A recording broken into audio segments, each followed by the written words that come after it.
Hey friends, you know what? According to UNESCO, this year is set to see the biggest and most dangerous tsunami in Earth's history, just like the Boxing Day tsunami that happened before. This upcoming tsunami is going to be so massive that it has the potential to wipe out half of Australia's population, around 10 million people, in the blink of an eye. I know this might sound a bit confusing, so let me break it down for you. Back in 2004, when the Boxing Day tsunami hit, it was devastating. In East London, Africa, huge concrete blocks got uprooted, and the whole of Port Elizabeth was devastated, with cars and boats submerged underwater. Now, looking at Africa's condition, you might think a tsunami hit right nearby, right? But that's actually not the case. The tsunami came from about 8,500 kilometers away, off the western coast of Indonesia. It just had an impact on Africa, and the tsunami, there was only about 1.5 to 2 meters high. There was a lot of damage, but in Indonesia, the tsunami wave was about 5 times higher, around 10 meters, which is as tall as a 3-story building. Just think about how chaotic things must have been there. A 17-year-old survivor said the force of the water was so powerful that it knocked him out. When he came to, he found himself surrounded by nothing but water and piles of bodies everywhere. What happened was that when he was with his friends, Marty was playing soccer on the beach when suddenly a massive earthquake hit. The sound was as loud as a plane crashing. In a panic, he jumped into his car to escape, but before he could get far, a huge black wave rushed towards him and smashed into his car. The impact was so strong that he passed out immediately.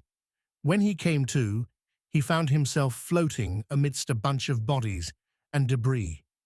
Somehow he made it to the shore and started wandering around, hoping to find help and something to eat. After wandering for a whole 20 days, he was finally rescued by a team on the 21st day. Luckily, Marty was saved. But you see, this tsunami had a huge impact, not just on Indonesia, but also on 12 other countries. But what caused such a massive disaster? Well, according to a report, the whole Indo-Pacific region is actually where the Ring of Fire subduction zone lies beneath the ocean. It's an area where multiple tectonic plates collide, leading to all sorts of volcanic activity and chaos, you know? Hey friends, what's the worst part? There's this unstable subduction zone that's just become active again in the Mediterranean Sea. According to UNESCO, it's threatening to sink 3 continents, 21 countries, and over 40 cities into the ocean. Seriously, UNESCO is worried because this subduction zone has already seen 4 tsunamis in the last century, and there's a record of at least 1 tsunami every 100 years. So people living there have been given advance warning about this. There's no chance they'll respond to that. Since this region is landlocked, it only takes a few minutes for tsunami waves to reach the shore. In fact, back in 1902, when the last major tsunami hit this area, they were issuing warnings on the radio, while at the same time, everyone's radio receivers were already floating in the stormy waves. Sadly, it looks like we're going to see that happen all over again, but this time, instead of radios, there will be TVs and thousands of bodies. You must have seen that Turkey recently experienced 2 major earthquakes. In the last few decades, there have been worse earthquakes, but did you know that Istanbul, Turkey's largest city, is on UNESCO's recently published list of over 40 endangered cities? Yep, you heard that right. The 2 major earthquakes in Turkey are actually signs of the biggest tsunami yet to hit the Mediterranean Sea. Basically, this whole region could face a tsunami at any moment. And the worst part? You might not know this, but scientists say that when a tsunami forms after an earthquake, it can cause some really devastating destruction. It doesn't create as much chaos as it does at the beach, right? Well, it's strange, but that's because tsunamis actually start not at the surface, but deep underground, hundreds of kilometers down. That's where a series of completely different waves build up momentum to create the big waves of the final tsunami. Basically, our Earth has different layers, and when an earthquake happens, the particles, like rocks and debris, within those layers start to vibrate in different directions, and that's what causes all of this. When waves start to form, the first wave that forms is called the P wave, or primary wave, where particles vibrate back and forth, kind of like a spring. What happens is that in the areas where the particles move apart, the particles in the layer above move downwards, and conversely, where the particles get compressed, they push the particles in the layer above them upwards. As a result, on top of these P waves, you get the A waves. Secondary waves start to form, causing particles to move up and down as well as back and forth. To sum it up, if we look at these two layers, one layer has particles moving back and forth, which makes the particles in the other layer move up and down. This leads to the formation of a third wave. In fact, the combined motion of the particles in these two layers creates an effect that is most noticeable at the very top layer, which is the ocean floor, and this ultimately triggers tsunamis. When P and S waves reach the ocean floor, they affect the ground there. Particles push water up, causing it to rise, but then the particles at the bottom fall back down with their full weight. This pushes the water above them in the opposite direction.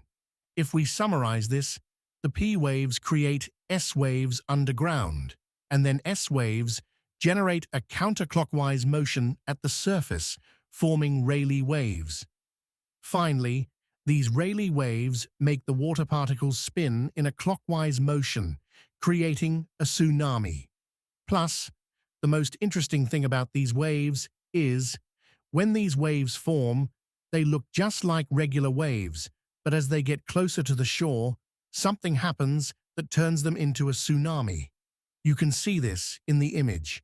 When the waves are forming, they have a higher speed and wavelength, but they're shorter in height. As they approach the shore and hit the ground, their speed drops suddenly, causing them to get squished, kind of like when you squeeze toothpaste out of a tube. So what does this mean? Scientifically speaking, during this whole process, called wave shoaling, a ton of water gets packed into a really small space. When that much water falls all at once, it can create a tsunami powerful enough to sweep away several homes. But you know what? Today, we can actually predict tsunamis without using any instruments. Believe it or not, there was this teenage girl named Tilly Smith who saved around 100 people from a tsunami at Mai Khao Beach in Thailand without any instruments. That's such an interesting story, and it actually happened. Tilly Smith was on vacation at the beach with her family when she noticed the shoreline suddenly pulling back and the ocean behaving strangely.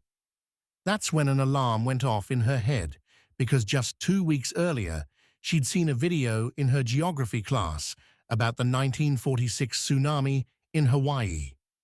The video explained how when the little waves start to swirl clockwise, it can mean trouble for the shoreline. Tilly quickly recognized the pattern and alerted the Coast Guards right away. They alerted everyone and quickly moved over 100 people who were at the beach to a safe spot. So that day, everyone was safe from the disaster. It just shows that a little bit of alertness and knowing about tsunamis can save lives. If you want to learn some tips on how to stay safe during a tsunami, pay attention. I'm about to share some guidelines from an international organization, the Red Cross.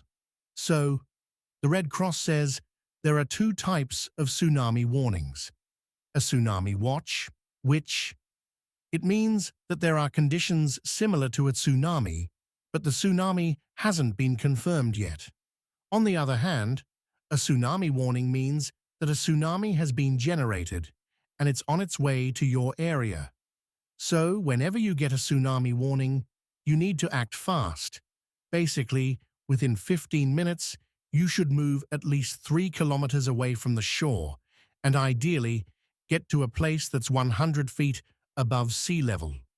Just keep in mind that high ground doesn't mean you should just head to the roof of some building near the shore. Even though those structures are tall, they're not safe. Structures are at the highest risk during a tsunami. And don't forget that a tsunami doesn't just come in one wave and then it's over. In most cases, it can last for several hours. That's why it's safest to stay on natural high ground until you get an official safety broadcast. Just follow these guidelines and at least protect yourself from the tsunami, because the destruction event expected in 2025 won't be something those guidelines can save you from. And hit the bell notification so you won't miss any of our upcoming videos. See you next time. Until then, as always, stay curious, keep learning, and keep growing.